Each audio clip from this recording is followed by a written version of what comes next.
ప్రదీప్తో చాలా షోస్ చేసావు, మళ్ళీ ఇప్పుడు మళ్ళీ షోస్. అంటే ఇంకొకటి ప్రదీప్ షోలో నీకు ఒకసారి ఫేమ్ కూడా వచ్చింది, ప్రదీప్ షో కదా. మళ్ళీ ఇప్పుడు ప్రదీప్తో చేస్తున్నావు అంటే ఎలా ఉంది? నాకెందుకు లాస్ట్ టైం శ్రీముఖి చేసినప్పుడు అంత హైప్ ఉందా అని అనిపిస్తుంది. ఏంటి అంటే మనకి శ్రీముఖి చూసి చూసి చూసి చూసి అలవాటు అయిపోయింది. ఇప్పుడు అది శ్రీముఖియా ప్రదీప్ అని పక్కన పెట్టేస్తే శ్రీముఖిని చూసి అలవాటు అయిపోయింది. శ్రీముఖి ఏంటి మనకి ఈ పుల్లలు పెట్టడం ఇవన్నీ బాగా చేస్తుంది, నిజంగా బాగా చేస్తుంది. కంటెంట్ ఫ్లోలో తీసుకెళ్ళిపోద్ది శ్రీముఖి. ప్రదీప్ ఏంటి, ప్రదీప్ ఒక టైప్ ఆఫ్ జోనర్, నవ్విస్తాడు, ఒకళ్ళు హర్ట్ అవ్వకుండా చేస్తాడు. పుల్లలు పెట్టలే ఇప్పటివరకు నేను ఏ షోలో ప్రదీప్ అట్లా చేయడం చూడలేదు. సో ఈ షోలో చేస్తాడేమో చూడాలి. అది ఎందుకంటే అలవాటు అయింది మేబీ శ్రీముఖి. అండ్ ప్రదీప్ కూడా కొంచెం గ్యాప్ తీసుకొని మళ్ళీ వచ్చాడు. ఏమైనా డిఫరెన్స్ కనిపించిందా అని? కొంచెం కనిపిస్తుంది కదా, అంటే అది తనలో డిఫరెన్స్ ఏం లేకపోవచ్చు, బట్ మనకి యాజ్ అన్ ఆడియన్స్ గా నేను ప్రదీప్కి చాలా పెద్ద ఫ్యాన్. సో అప్పుడున్న ప్రదీప్ ఇప్పుడు కనిపించట్లేదే అని ఒక చిన్న డిసప్పాయింట్ ఉంది కదా. ఎందుకంటే నీకు ఫ్యాన్ అంటే మాత్రం తెలుసు కదా నాకు, నీ ఫ్యాన్స్ నువ్వు ఎలా ట్రీట్ చేస్తావు. ఇన్స్టాలో బ్లాగులు పెట్టుకునేదాకా తీసుకుని వస్తావు కాబట్టి ప్రదీప్ బ్లాగ్ చేయలే కదా. లేదు, ప్రదీప్ ఇస్ గుడ్ ఫ్రెండ్.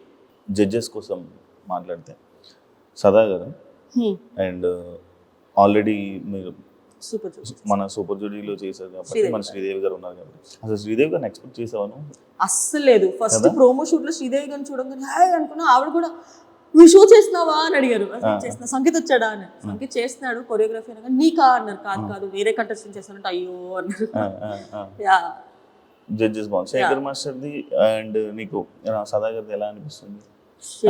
కొన్నిసార్లు వీళ్ళ జడ్జిమెంట్ బీబీ జోడీలో చూసుకుంటాను అట్లయితే ఫేవరెటిజం, లైక్ ఈ కంటెస్టెంట్ నచ్చితే వాళ్ళకి బాగా చెప్తుంటారు, పొగుడుతూ ఉంటారు. వేరే కంటెస్టెంట్ రాగానే కొంచెం మీద అది ఇప్పటి నుంచి కదా, 1 నుంచి చూస్తాను. కాంట్రవర్సీ అవ్వలేదేంటా అని చూస్తున్నాను. అడిగేసాడు. ఫస్ట్ నుంచి చూస్తూ ఉంటది ఆ ఫేవరెటిజం. అంటే వాళ్ళు రాగానే ఒక రియాక్షన్.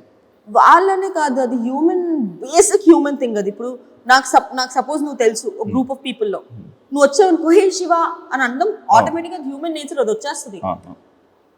కానీ ఉందా లేదా? ఆబ్వియస్లీ అనిపిస్తుంది, మాకు అనిపిస్తుంది. అమర్ విషయంలో అనిపిస్తుంది.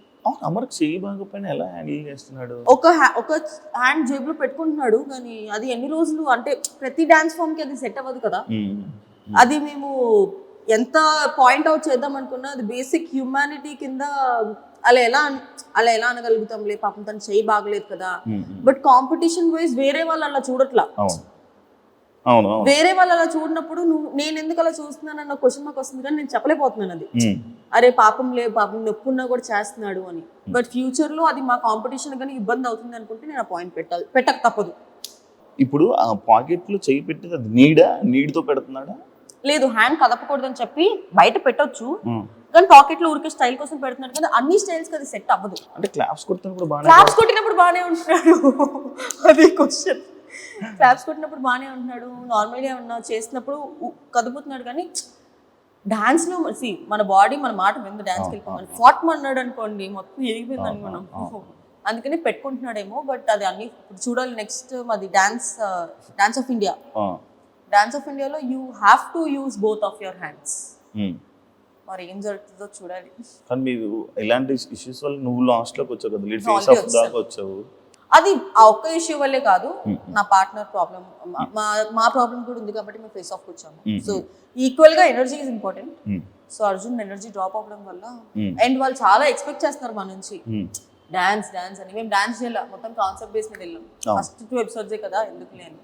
అంటే ఎందుకంటే లైక్ నేను సూపర్ జోడీలో చూసినప్పుడు మేమే విన్నర్ అనుకునే ఆ పాజిటివిటీని దాన్ని నువ్వు ఉంచుకుంటేదాన్ని.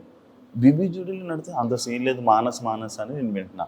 ఎందుకంటే అంటే నీకనే కాదు, జెన్యూన్ గా చెప్పాలంటే ఆడియన్స్ కూడా అదే అనుకుంటున్నారు. మానస సృష్టి విన్నర్. నేను చెప్తాను, సూపర్ జోడీలో నాకు కాన్ఫిడెన్స్ ఎందుకు వచ్చిందంటే సగం కాన్ఫిడెన్స్ నా పార్ట్నర్ వల్ల వచ్చింది. జోడీ ఇద్దరు వేస్తేనే ప్రాపర్ డాన్స్ వస్తుంది.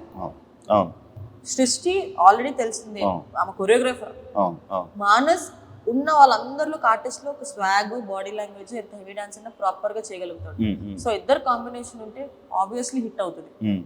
కానీ ఎందుకంటే లాస్ట్ టైము మన ఫైమాకి సూర్యకి అసలు డాన్స్ రాదు.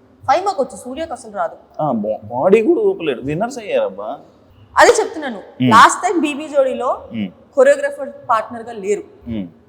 నువ్వు సూపర్ జోడీలో చూసుకున్నట్టయితే నాకు సంకేత్, కృష్ణ మాస్టర్ కి తనుజ. ఇప్పుడు నాకు సంకేత్ కి ఎందుకు వచ్చింది, తనుజ కృష్ణ మాస్టర్ కి ఎందుకు రాలా? తనుజ అంత లెవెల్లో చేయలేకపోయింది. సో ఇద్దరి మీద ఉండిద్ది. కొరియోగ్రాఫర్ ఇచ్చినంత మాత్రాన విన్నర్ అవుతారని లేదు, ఇద్దరిలో ఉండాలి. ఆ కెపాసిటీ, ఆ క్యాపబిలిటీ మానస్లో కనిపించింది కాబట్టి నేనే మానస్ నేను వాళ్ళకు కూడా చెప్పేసారే ఈ సీజన్ నువ్వే గెలుస్తావు మానస్ అని. రియాలిటీ రూమ్ ఏంటి?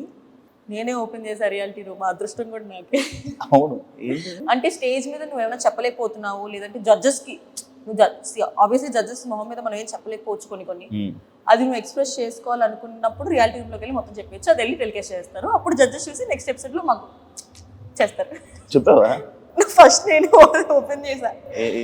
ఏం చెప్పు దేనికి అంటే 6 ఇచ్చేంత పర్ఫార్మెన్స్ కాదు మాది. స్ట్రాటజీస్ ప్లే చేస్తున్నారంటే అది ఫస్ట్ ఎపిసోడ్ లోనే ప్లే చేస్తారని ఎక్స్పెక్ట్ చేయాల. మనకు తెలియని స్ట్రాటజీలా. శేఖర్ మాస్టర్ కూడా అన్నాడు, అమ్మో సత్య బ్రెయిన్ అమ్మో అని. సార్ నేను వాడాలనుకోవట్లేదు సార్, డాన్స్ లో బ్రెయిన్ వాడాను సార్, గేమ్ షోలో అయితే వాడతాను. చూడడానికి క్యూట్ ఉంటావు కానీ మిగతా టైంలో మాత్రం ఫుల్ వాడుతూ బుర్ర ఎక్కడ వాడాలో. నేను ఫస్ట్ ఎపిసోడ్ లో కూడా ఒకటే అన్నా, డిజర్వింగ్ క్యాండిడేట్స్ అంటే ఇప్పుడు నేను తక్కువ వస్తున్నాను కాబట్టి డిజర్వింగ్ క్యాండిడేట్స్ కి తీసుకెళ్ళి నేను 6-7 ఇవ్వను. నేను తక్కువ వచ్చినా పర్లేదు, బట్ డిజర్వింగ్ క్యాండిడేట్స్ కి ఎప్పుడు అన్యాయం జరగద్దు అనేది నా సింపుల్ ఫండా. నేను సూపర్ జోడీ అప్పుడు కూడా అదే చెప్పా, నేను చేయకపోతే నేను తీసేయండి, నేను చేసినా కూడా తీసేస్తే మాత్రం నేను ఊరుకోను. నేను నా గురించి నేను ఎట్లా ఆలోచించుకున్నప్పుడు పక్కన వాళ్ళ గురించి కూడా అదే ఆలోచిస్తాను. ఒకవేళ ఎలిమినేట్ అయిపోతే సత్య నీ రియాక్షన్ అదేంటి? ఇంకేం చేస్తాను, ఏడుస్తానా? ఉండదా బాధ ఉండదా? ఎలిమినేట్ అయింది దేనికి, మేము సరిగా చేయలేదు కాబట్టి, we're not deserve to be there కాబట్టి, మాకన్నా డిజర్వ్ పీపుల్ ఇంకొకరు ఉన్నారు కాబట్టి ఓకే. కానీ నేను డిజర్వ్డ్ అయ్యి ఉండి నాకన్నా సరిగ్గా చేయని వాళ్ళు షోలో ఉండి మమ్మల్ని ఎలిమినేట్ చేస్తే మాత్రం నేను ఊరుకోవచ్చు. మళ్ళీ నా ఇంటర్వ్యూలోకి వచ్చి fight, direct fight. Power astras దీనివల్ల మైనస్ ఉంటుంది కదా? చాలా ఉంది. నేను అర్జున్కి క్లియర్గా చెప్పా తెలుసా, అర్జున్ గెలవాలి అంటే 3 minutes ఇలా ఉంచి అర్జున్ కప్స్ పెడతా అంటే అమ్మో నాకు చేతుల నొప్పులు వస్తాయి అన్నాడు. ఎంత మంచి పవర్ అస్త్రా తెలుసా, అది పోయింది. మీకు ఇప్పుడు పవర్ అస్త్రా లేదు కదా? పవర్ అస్త్రా. కామెడీ ఏంటంటే మాకు, అమర్కి, మానస్కి, ఇంకెవరికి లేదు. విశ్వ వాళ్ళకి ఉంది, చైతు వాళ్ళకి ఉంది, పింకీ వాళ్ళకి లేదు, భాను ధనరాజ్ మా నలుగురికి లేదు, డాన్సర్స్కే లేదు. కానీ దానివల్ల ఎలిమినేట్ అయిపోయే ఛాన్సెస్ ఉంటాయి బాగా వేసినా కూడా. అప్పుడు నీకు అక్కడ కూడా అది మా చేతిలో మేము పోగొట్టుకున్నాం కదా. పవర్ అస్త్రం ఎందుకు రాలేదు, మేము గెలవలేదు కాబట్టి రాలేదు. సో అది మా ఫాల్ట్. అది అందుకే నీకు 90 seconds లో ప్రూవ్ చేసుకోవాలి. బేబీ జోడీ విషయాలు అన్నీ అయిపోతే బిగ్ బాస్ విషయం